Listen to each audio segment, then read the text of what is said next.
Welcome everyone to this tutorial on how to use the Tu-144 for both FSX and P3D, and I also believe 2004 if you have that simulator. But what I'll be going through today is just the basics of how to use this aircraft and how to get it flight ready so you can be able to enjoy this model. There are a lot of things that are difficult about this model for newcomers, especially Western people who don't speak Russian. It can be very difficult to be able to use this, but no worries whatsoever because I'll be going through everything for you.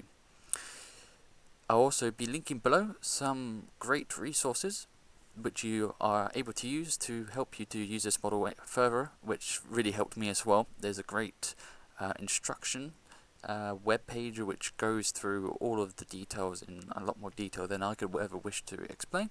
And also there's another great YouTube channel which I watched at the start to be able to try and understand this aircraft, and he does it excellently. So please do check them out, both of the links, because they really helped me personally. So let's get into being able to use the model. There are a lot of first things you need to know. When you come and actually use or load up the model into Flight Sim and get it into sort of this position it is right now on my screen, you will need to select the wide panel version. This is because other versions have a few sort of issues with them regarding their capabilities, and so the wide panel version, or WP version, is the one you need. I'll be putting notes to some of the stuff below also.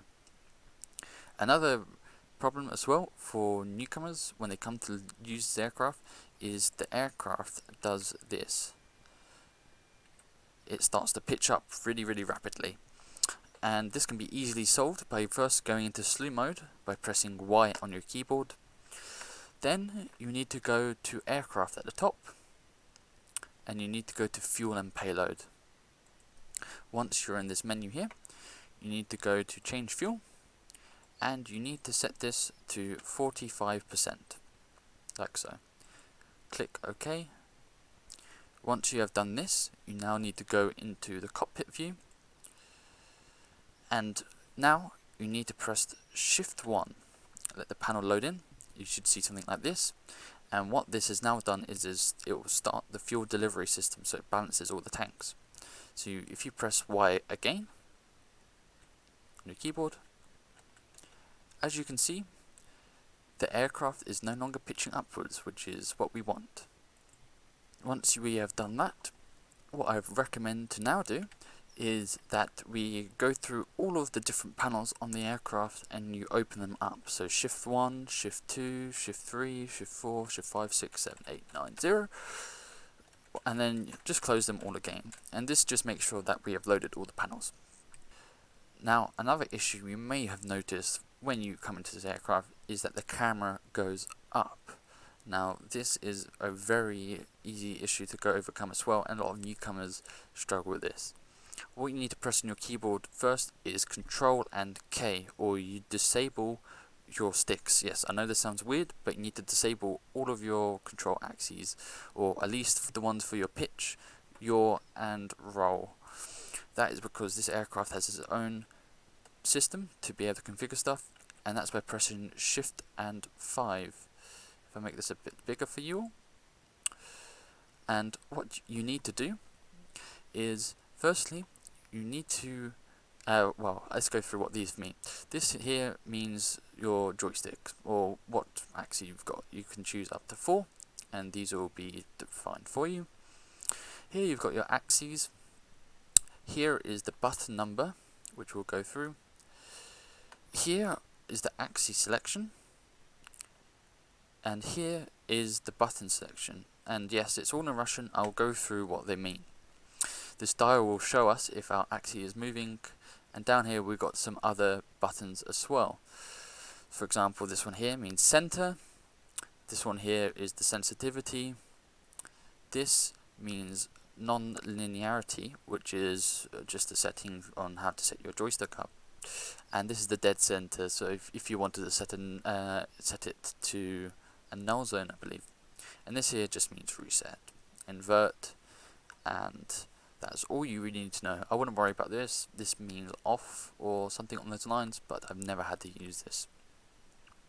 So firstly, to fix your camera going up, you need to change the selector to OS or OSI. Oh God, I'm so sorry about my Russian, it is terrible, but bear with me please. You need to set it to this one down here.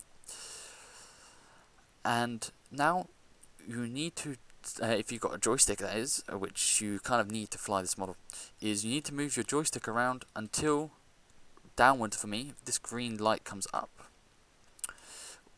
If your green light doesn't come up, you can change the joystick here.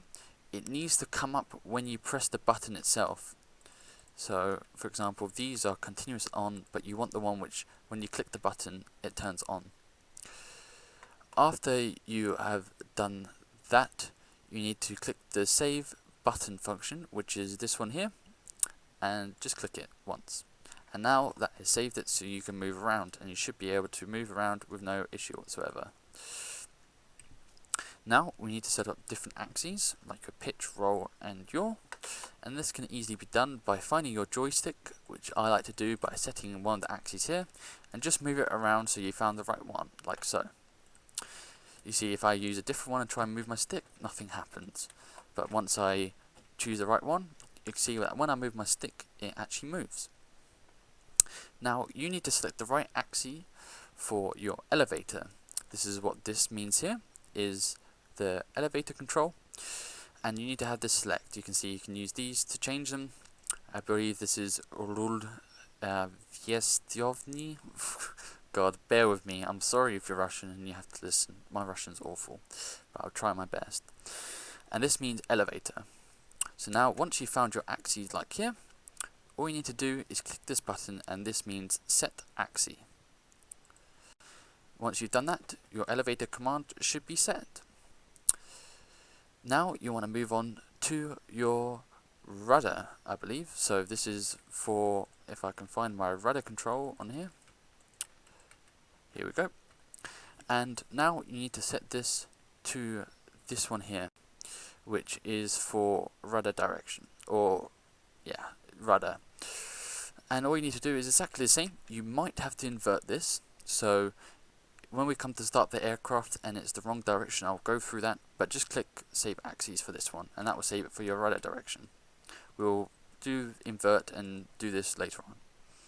Now you need to do your elevator, so find your elevator, aileron axis, and this is what this means, aileron, something like that. And just click the button again, and that should set your ailerons. Again, we'll go through if we need to invert later on, but you shouldn't need to do this.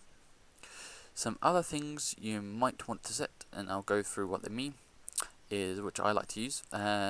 You'll need to set up your throttle, so this is what this means, upravlение dvnik, I believe, and you'll need to set this up for your throttle control. So it will usually be one of these. If you have a joystick, just select that and click axis again, and that's the main 4 you need to set up. Other ones, levnie tramvos, this is for your left brake. Pravie tramvos, I believe, right brake. Awaryjne tramvos is your emergency brake. So if you want both brakes at the same time. And I'm not quite sure what this is. I believe this is something to do with oh sorry, this is for your gyro control. Don't set this up for anything because it makes things weird. I mean, it doesn't matter if you do, but don't worry about this. So that's all of these axes control. Some of what these mean is autopilot off, autopilot on. These are button controls, by the way. And I will show how to set one of these up, so you can also have things, this is something you might want to set up. This means lowering of the nose cone. As you know, the Tu-144, the nose goes up and down, so you might want to set that. And this means nose cone up. So we can actually have a go at setting this. So I'll show you how to use this button control. Is on your joystick, you want to keep pressing the button that you want to use while turning the dial here. and this is because we want to find the right button to use. You can see once I select number 5 and I'm clicking my button, you can see this one comes up. Now to assign this, you click this button here instead. So for example, I want to raise the nose cone. I'm going to use my button number 5 on my joystick. I'm going to click the button, and that's assigned it. That's that done. Now, lowering of the nose cone, I want to find my next button I want to use. Until I find it, it's flashing, and I click assign the button again. And that is that done. Those are the main things you need to worry about, really. Another things you might want to worry about is, so you can see you've got your left and right brake if you want to assign those buttons. And this is something you want to maybe take into consideration. This is your trim. Means trim up, trim down. You might want to set these up because it will help you for approaches a lot. Trust me, you definitely want to have this set up. Because we need to go through the fuel delivery system at one stage by keeping the center balance, and this helps a lot. Okay, I apologize that took a while, but now you have all your controls set up. So now we've gone through the basics of the aircraft. There are a few things or a few ways you can actually set up the aircraft itself. One way is, I would say, maybe cheating if I can find the panel, and by pressing Shift and 7, you get this panel here. I'll make this a bit bigger. And what this is basically your door controls. So you can set the doors, you can set the air stairs. I find this very neat feature, to be honest. You can also set a pushback truck, but be careful, this might not work. There is one way which you can set up the aircraft quite quickly, and it's by pressing this one here. I believe this is Podglod Plink. And this basically sets up everything for you. I'm not going to go through this because this sets up everything and there's no point for this tutorial otherwise. But the other way is so much more satisfying, and honestly it's easy enough. So that's what I'm going to do here. So you want to go into your cockpit mode here, and what we want to go to now is the engineer panel. So press Shift 1 to get this panel. And you need to click this area here. You can see that this area comes up. Click this. Wait a little bit because it's loading up the engineering panel. And as we can see, we have got this now. Once we have this panel up, now we can actually go through setting up some parts of the aircraft. Firstly, we want to turn on our batteries located here. These 4 are our batteries, and we want to put them on. So turn them up on all of them, like so. And you can also cage them by clicking the right mouse button. So that is turned on our batteries. We can turn on number 2 and number 3 inverters, which are these here. We can activate ground power, which is located as RAP, which is this button here, and we can turn this on, and the aircraft is now on ground power. Once we have now done this, we can think about turning on the APU. This is the APU panel down here. We turn this on by clicking these 2 buttons until we get these green lights. Wait a second that this light comes on, and you press the starter button here. Hold it for about 2 seconds, release, and you can see the RPM is going up. Wait for this to turn on fully. It will only take a few seconds, and once we do that, we can turn on the APU panel, which is this button here. So press this on, you will get this green light, which means on APU power, and we are now on the APU. While we do this, we want to set up our gyros, which will take a while to do, and we do this by clicking the bottom here, go back to our cockpit view, and down here on this little bit you're able to click, you want to right click it so you get this panel up. Don't left click it, otherwise you'll get the gear panel. You want to right click. Once you've got this up, set this switch up. This is our gyro heater, and we want to set it into the first position, and we want to wait until we get yellow lights coming up here. You can either be on either this or this position, it doesn't matter, I keep it in this. I'm not going to go into any detail here, but we need to wait until the gyros are heated up. Now the gyros are heated up and the yellow lights are on, we go onto Ploglod, which is this next one here. You see some things have moved. We wait for a few seconds and we got this green light. This means that the gyros are ready, and we can set it into this next mode here, and this light comes on. Do not move the aircraft when you have turned this on, because it is now aligning. We can close these panels, and we can go back to the engineering station.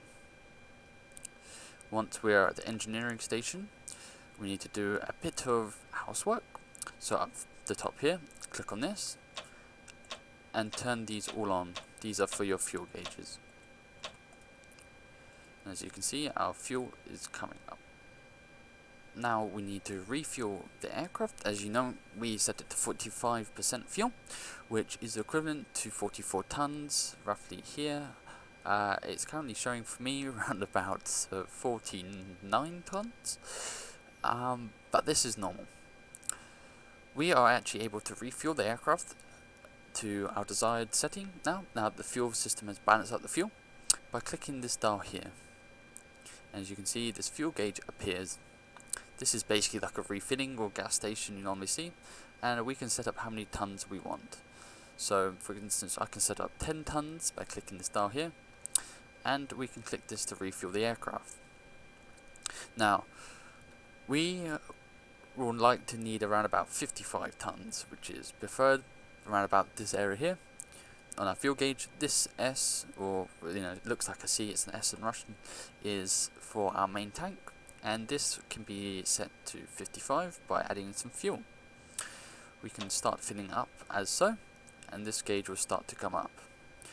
We do not want to fill more than, I believe it is 98 tons of fuel.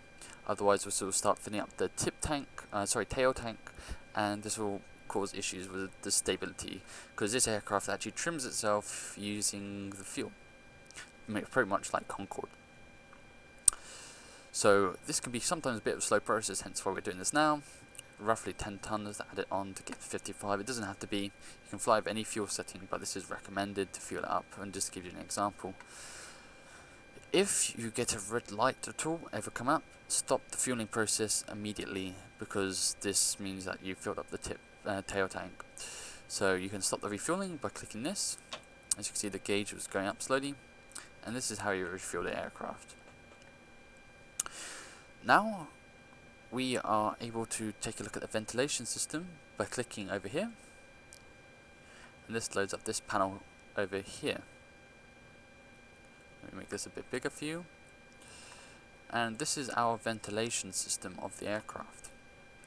We can see the temperature gauges for the aircraft. We can set to 22 or any temperature you want for the cabin temperature. And we got some packs here which we are able to turn on, which control the whole system. You want to put all of these switches to the up position, like so. Automat, which means automatic. And now we are able to start some of the packs of the aircraft. This will start the ventilation system, move both of these up and unshield them by clicking the green part. And now the system is activated with the air conditioning and so on, which makes passengers happy, I guess. However, when we come to start the engines, we will need to come back to this panel and turn that off, because the engines are not able to start from the bleed air from that.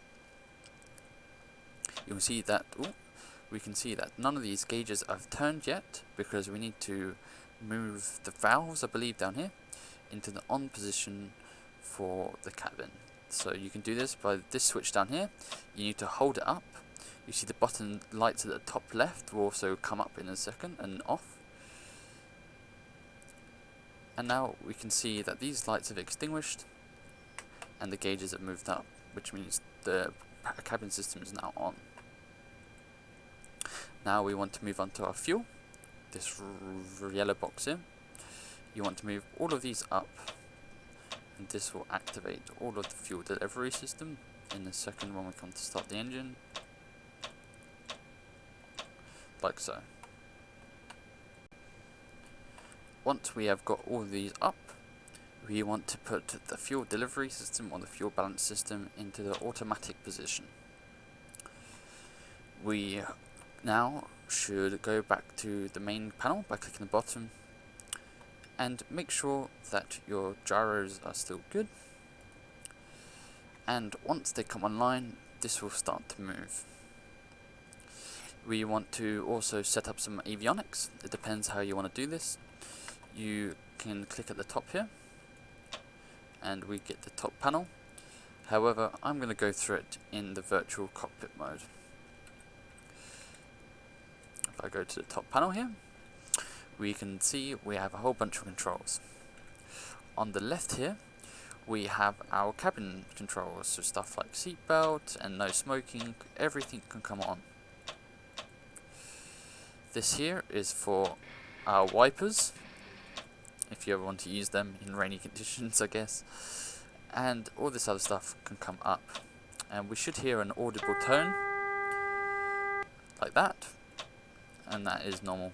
Everything can go up. All the stuff here in the center can also come up. And you can cage by right clicking.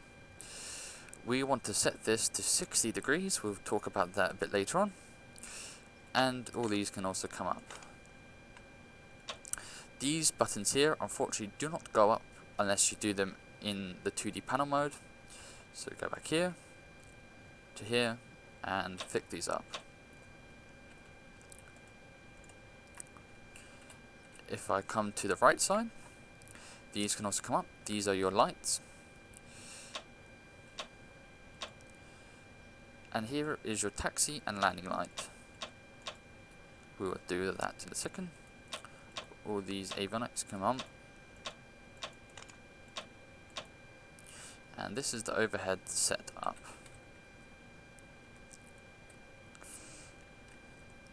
Now once we do that, we still have to wait for these to come online.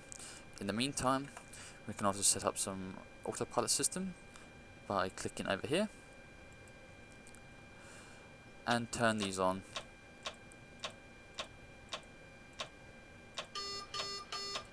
This sound is normal, and we can close this panel. Now we can see our gyros are starting to sort of align. We still need to wait for this to be properly aligned. And while we do this, we can now start the engines. This is our yoke here. As you can see, if you set all your controls correctly, you'll see that everything moves in the correct manner. For instance, I was talking about earlier, say for instance that one of the controls is in the wrong orientation, so maybe your rudder pedals, or we can say the yoke. We can switch this around by opening this panel, Shift 5, select the axis you want to change, so maybe I want to change my pitch axis, set the right control here, which we went through, for elevator, invert, and select axes. And now when I'm moving this here, it is inverted. If I hold it in the same position, click invert, because the dial moves, and select, the control moves in the correct direction. So that's how, if you've got any controls which are not set up correctly, you can set. This button here just raises and lowers. And we can now start the engines. As you can see as well, our avionics are now ready for flight. It is in the horizontal position, and this means we can now move the aircraft. Do not move if this is not set properly. Only move if it's set properly, otherwise you'll have a whole bunch of alignment issues, and trust me, you don't want to get there. I did that once and it is horrible. So we can go back to the engineering panel and we can prepare for start.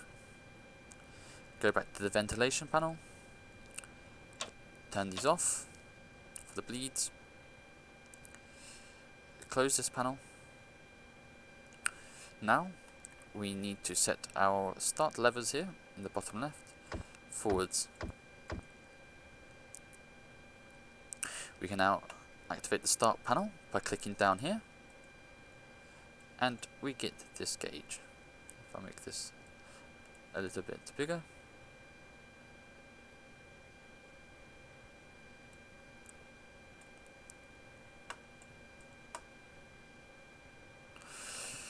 we are now able to start or think about starting the engines. We can first activate the start system. This here means, well, we need to first set this into the start position also. And what this means is we don't have fuel to our selected engine. These here are our engine selectors, and you must select number 3 for start. The start order is 3, 4, 1, 2. This here is for starting in cold conditions, so it's like a cold start button. If freezing conditions, you would use this, but we don't need to use this. We can also check that our lamps are working correctly up here, and this is something you can do around the aircraft. It's not necessary, but it's good practice to maybe do it. And now we can start our fuel pumps down here. These are fuel for all 4 of our engines.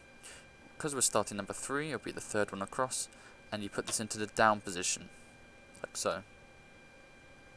Now, once this light here is extinguished like we did earlier by holding this up, and these lights here are out, means that we have pressurization to our whole hydraulic system. If we want, we can now click this button here, which means start. This light comes on, gauge starts rolling forwards, and move these at the bottom here up.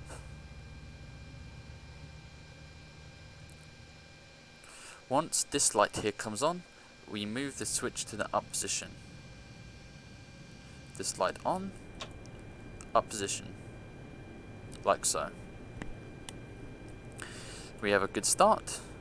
Starter light comes out, and now we can think about starting other engines.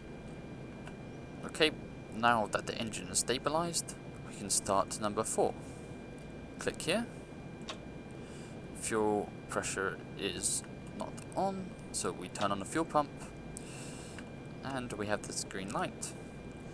Click start, and turn these up. The starter warning light also goes out at around about 35%. While we are also doing this, we can turn on our generators for the engines, so turn on generator number 3, and we can turn on generator number 4, and inverter number 4, because we have both 3 and 4 engines started. Wait for this light. This goes up. Starting light comes out after N1 passes 35%. Start engine number 1. Same process. Start. These come up. We can turn on generators. Wait for this light to come out before turning on inverter.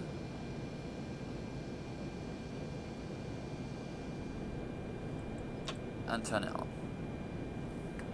Wait for this light to come out and this light to come on. We can turn this up. This light is out. We are ready to start the last engine, number 2. Same process. Fuel pump down. Start. Engine starts moving. We turn these up. And we can turn on generator number 2 on, and this light extinguishes once it's reached a sufficient RPM. Wait for this light to come on, which it just did. This goes up. And we wait for the starter light to come out once it reached 35% now, and we can turn off the starting system. That is all 4 engines started. We can now switch off the APU by clicking this button. Once it starts going down, that light comes off. Just switch off the system here. And you can also hold this down if you wanted to switch the bleed system. You don't need to worry about that. Go back over to pressurization channel, turn these back on, and we have good pressure. Not to forget, on the outside we still have our air stairs, so get rid of them.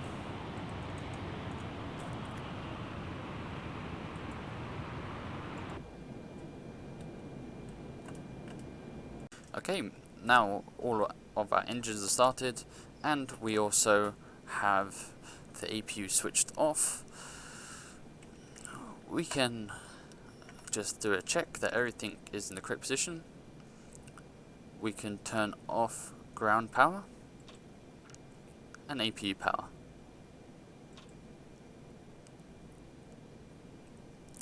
Now we are ready to start preparing for taxi. Coming into this view here, shift 1, we need to turn on our hydraulic power so that we're able to control the aircraft. Here are our position indicators for the aircraft control surfaces, and you'll see as soon as I turn them up, you click down here, turn all these up, these come online,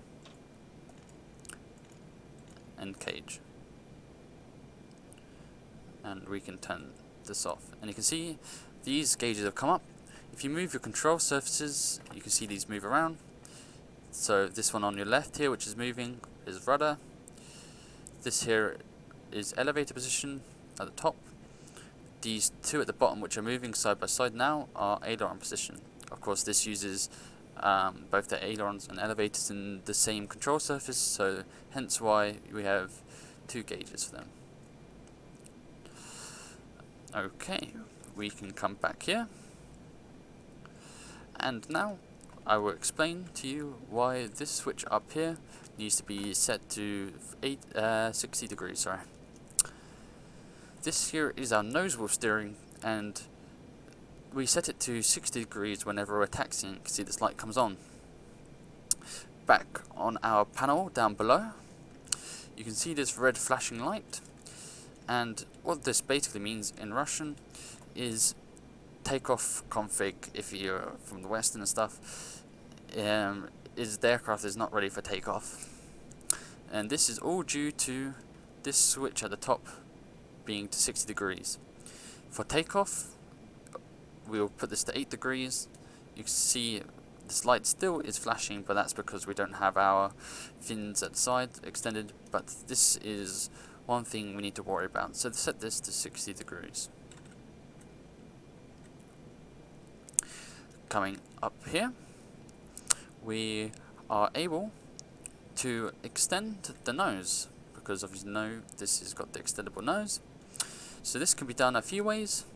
Down here in the virtual cockpit, we can open this up, and this can be done another way by pressing Shift 3. You can see this is the control down here for it. Right click, and you have the control to move it. We set it to the first position for takeoff. As you can see, the nose is coming down, like so.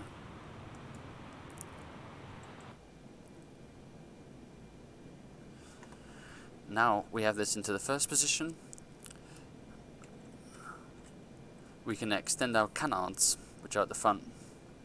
It is hidden by this, so you need to right click it, and this comes up. This green light will come up here once it is in the right position.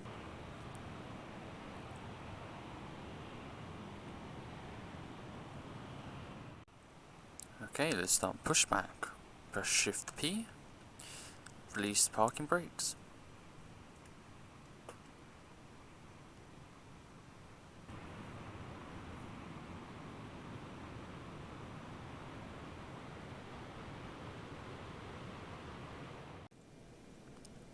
Before we start our taxi, of course, as mentioned before, we want to make sure this switch is in the up position. As you know, we want to have full authority when taxiing the aircraft around. So now once we have done all that, we can start our taxi, make sure all around is all clear, and we want to make sure parking brake is off down here. We can apply a little bit of throttle as well to get us going. And one thing you really need to take into account when flying this aircraft is, of course, the tail wheel is really behind you. So it almost looks like you're overshooting certain parts when you're not, so don't worry about that.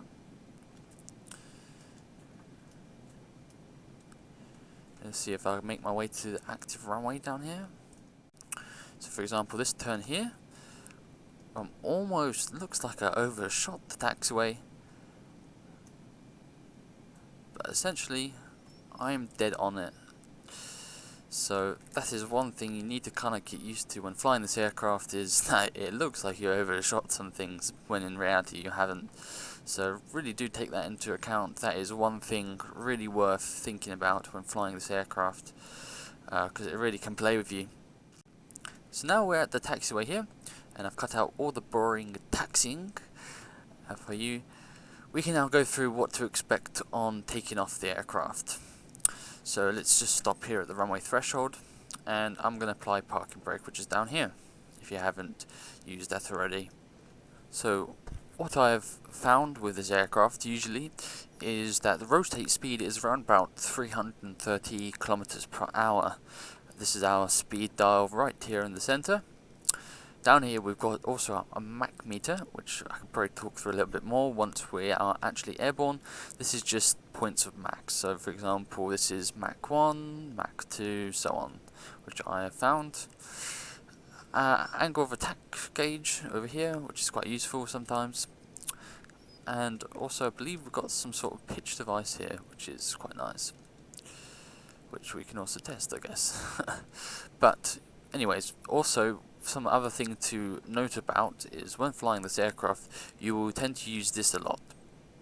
What this is a graph representing the speeds you're allowed. So what I have found to be the case is, and I'm not sure this is true, but this is just interpretation, but this here is the minimum speed you can fly at without stalling, basically.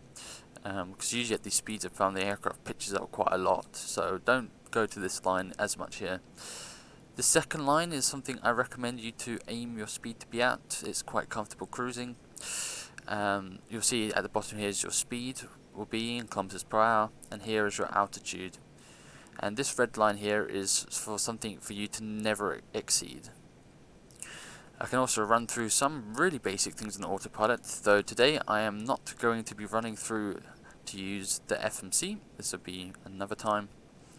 So firstly, I'm just going to start taxiing onto the runway. Let's release my parking brake. And when we're on the runway, I'll go through some extra features regarding the basic autopilot system on the aircraft. I really do tell you, it does play with your mind a lot, being able to taxi this aircraft so far backwards.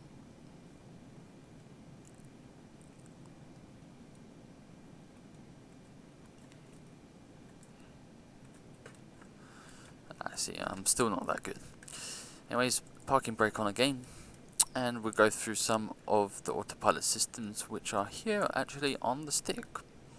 So we have a few things here which control certain parts of the aircraft. Things we're not going to go through today is this at the in the middle here, which is sort of your master autopilot system button.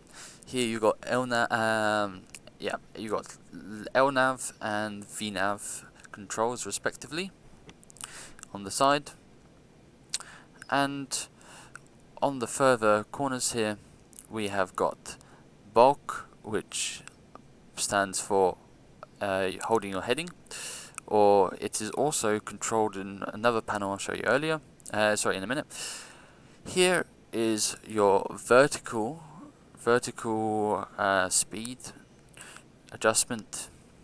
Here is your hold height button, and here is your auto throttle. In some words to explain, This here is your button to select a certain speed, and this one here is to hold a certain speed or a Mach temperature. And this one here is to hold a heading if you ever wanted to set it in, but I've never used this one. You can activate them by clicking them. For example, I've turned on this mode, or I can disable by clicking the button above. One other thing also to be wary of is by pressing Shift 3, you get the autopilot panel. I've made this a bit bigger for you so you can see. And what this is basically your vertical speed guidance. So this is how you would set your vertical speed. You can click this up or down. You've got your course selector, or this really isn't your course. What this more is telling the aircraft the angle you would like it to turn. Here you would have your heading if you ever wanted to set that. You could. And here is also another thing which is important, which is your auto throttle. These up here are your auto throttle masters. You can turn them on. And later on you'll see when when we get to speed, we'll be able to select a certain auto throttle setting. Another thing which you definitely need to know about is by pressing Shift 6, you get this panel here. And what this essentially is your weight and balance panel. Here we have got certain CG limits, which you will have to stay within to be able to keep the aircraft properly in trim. This has to be all managed by you, unfortunately, because there's no certain system to be able to do this for you. So you have to manage this yourself, but it's pretty straightforward. All you got to do is make sure this dial down here is in automatic mode, and you need to make sure within the flight that you stay within these boundaries. These move as we fly along at different speeds, different altitudes. The higher you get up, the smaller this will be. But we can change this around by clicking this dial here. You can click it either up, you can see the dial starts going up, or we can click it down and then the dial goes back down. It takes a bit of a while to get used to, but after a while you'll sort of recognize what sort of areas you need to be within. Before we take off, there is one more thing we need to do, and it's very important you do this. We are not allowed to take off the aircraft unless this light is extinguished, as you know, and we can easily do this by turning off this here to 8 degrees for nose wheel steering. This light is now extinguished. We can take off. So rotate at 330 knots, climbing at 450.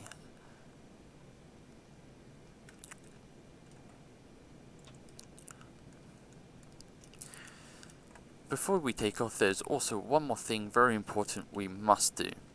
As you can see here, we've got this flashing light, which means we are not ready for takeoff. We can achieve this by clicking this here for our nose wheel steering back to 8 degrees, and now this light will be extinguished, allowing us to take off. So we increase the throttle smoothly, waiting for our RPM to rise, and we rotate 330 kilometers per hour, and 450 kilometers per hour we climb out at. So full power. Wait for her to increase in speed, keeping it on the center line. So it's calling out speeds. That is V1.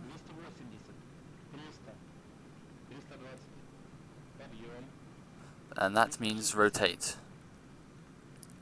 So we want to climb at around about 15 degrees.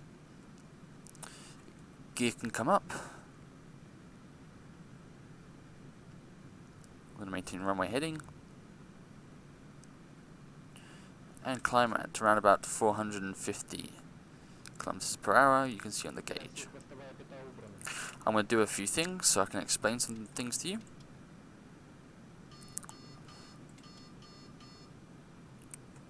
If I press Shift 3, we get this gauge. And for instance, we have our speed dial here. As you can see on the speed dial, you can see that we have this orange sort of counter next to it. which of course can be activated and deactivated by the autothrottle master. And we can also control this by pressing the V on our yoke. This means we have now locked in that speed, and we can set it using this to 450 kilometers per hour, as you can see, like so, and this will come and meet it in a bit. I'm also going to do some other things. So now we have reached a safe altitude, we can retract the canards, which are the things that poke out the side, and the aircraft will become a bit less back heavy. If we press Shift 6 again, you can see these have moved. We want to trim the fuel. So the gauge comes up, because as we climb, this will also move, as you'll see in a bit. I'm just going to leave it there for the minute. While we have dealt with that, we can also set this here, I've set up so it maintains runway heading, and we can also make it so we can choose it how to climb. So I've clicked this, and now we can look at our vertical speed gauge, and we can set this to what we want. So I'm going to just set it for now 500 feet per minute, because I'm just going to be flying a circuit around the airport. As also mentioned before, we also have this course selector, which we can use to turn, but I will go through this in a little bit. For now, you've also maybe noticed when we got to a bit faster speed that this sort of arrow comes up here. In fact, I can demonstrate this by speeding up the aircraft to around about 600 knots, 600 kilometers per hour. As you can see, the little speed tape is moving as I hold this down, and I'm setting that to 600 kilometers per hour, and this meets with it. You can now see this tick, or this arrow here, now moving across, and I have set this to 600, which will lie around about here. Of course, we can go to our maximum and minimum points roughly, and this here we never exceed. And you usually want to keep it to the second line if you're going to be cruising. You see, you really have to manage your vertical speed if you want to control that also as you increase speed. I'm just going to set it to 1,000. My brain is not with me right now. Flying this machine is quite hard, let alone trying to speak about at the same time. And not only that, I want to open this gauge you remember from before, which controls our nose, and I'm going to set this up and close it. Checking our fuel again, you can see these have moved. I'm going to retrim.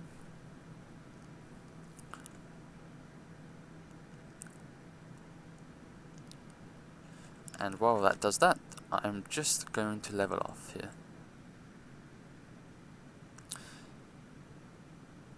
So to level off, we want to get our vertical speed down to roughly 0 with the altitude we want, and it's as simple as clicking this H.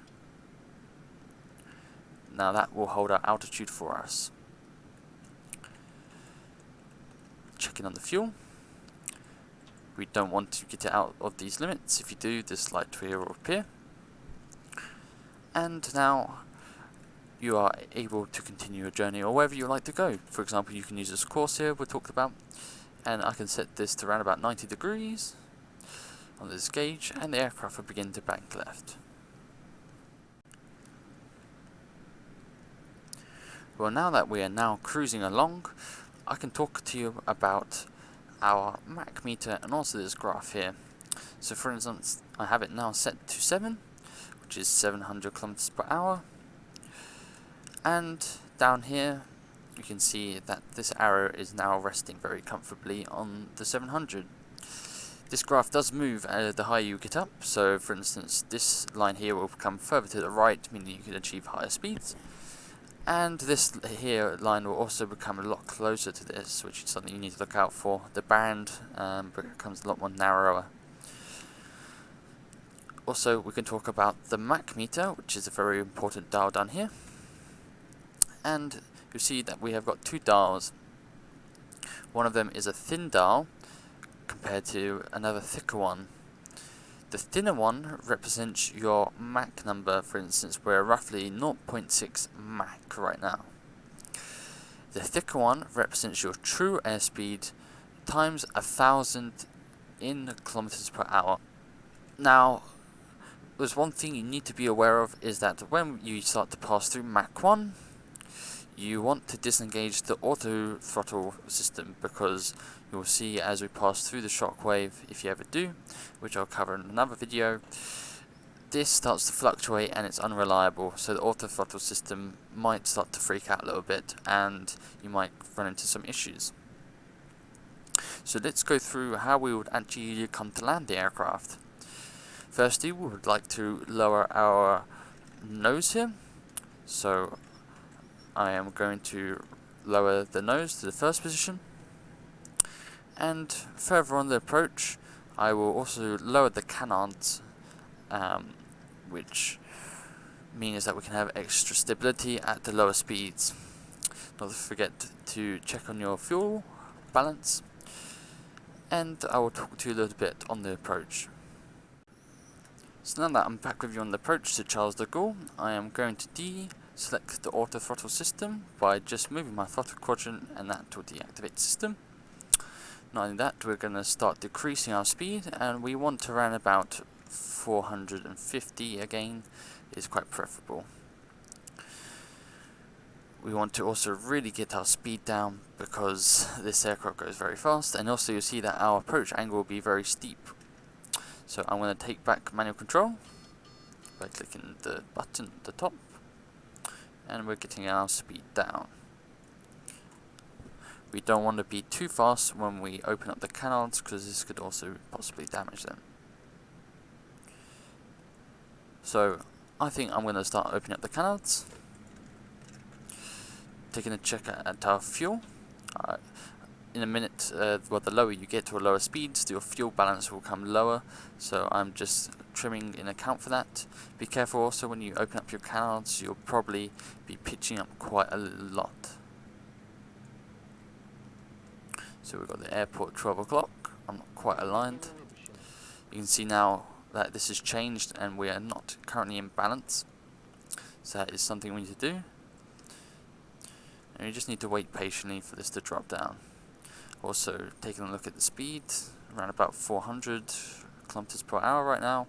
I'm sort of going to maintain that manually with my throttles, and keeping a slow descent into the runway. You can see that when we come past this limit in a second, this light will come off. So there we go. And that is as far as we can trim it for the moment. I'm going to lower my nose cone one more stage, like so, and just happily maintain around about 330 knots.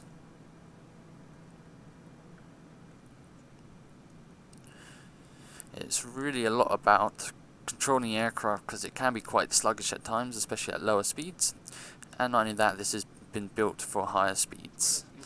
So of course it's not going to have the best low speed handling. Around about this height we can think about deploying the landing gear, and we continue our approach towards the runway. It's really a lot about feeling what the aircraft is doing to you.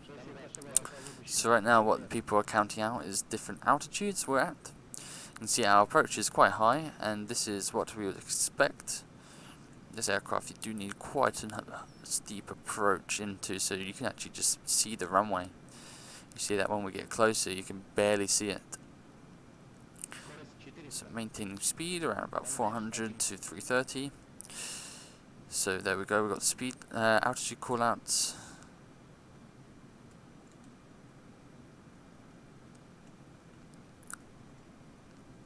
You can probably do a final check at this point that we've got the nose lowered, we've got the canards out, and we have all our autopilot systems off.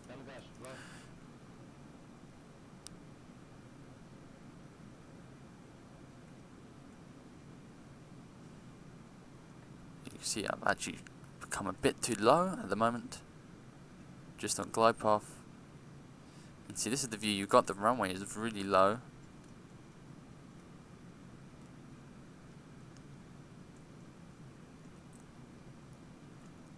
It really does take a lot of skill to be able to get this right, something I don't have.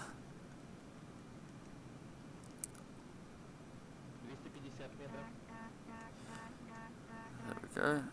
It's just a warning horn. That's pitching down quite a lot.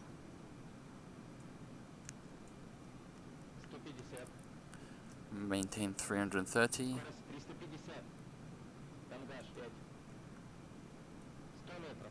100 meters.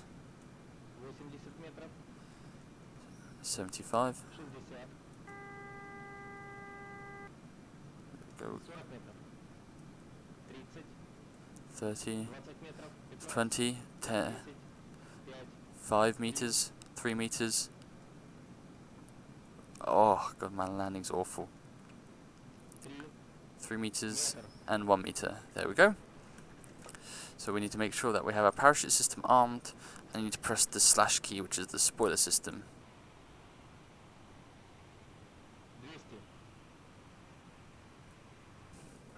So if you want to, at this stage, we can use a little bit of brakes. Just be quite light on them. And you can see we come to a nice stop. And to remove these parachutes, you literally click the slash key again. They remove and they're stowed. And remember, you can only use the parachutes once. Make sure now that we want to taxi, we put this switch back into the up position, meaning we can have better authority on taxiing. At this time, you don't really need to worry about the nose cone. You might want to worry about putting the canals back in if you want to, but that is really just your preference.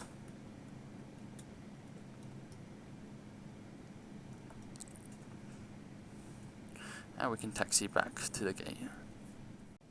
So we're now approaching the parking space that we were previously.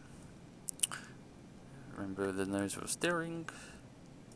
This is quite a sharp turn here.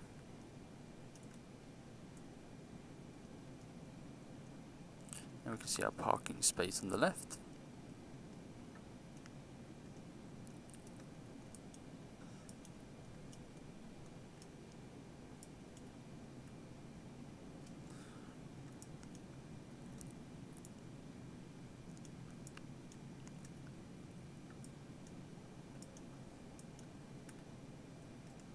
Like so, and we can approach slowly.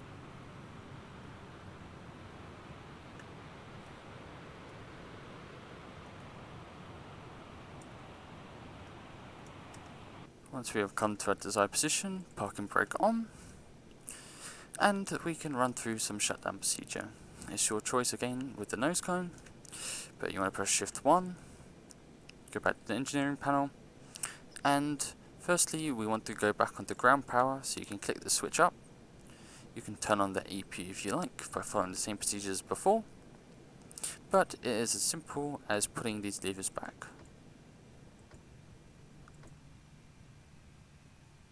The engines will start to shut down, fuel pumps off, and we can turn off the generators here by putting them into the central position. Keep inverter 2 and 3 on, they are for main avionics, and the rest you don't have to touch. So this here concludes how to use it. Again, I hope you learned something on how to fly this aircraft, in basically getting it from startup, being able to take off, land and shut down again. And yes, it can be quite complicated at times, but once you get to know it, it is really dead simple to be able to fly. The hardest part for me personally was learning how to use the FMC system, but apart from that, this aircraft is really a dream to fly otherwise. So thank you very much, and good luck flying the aircraft.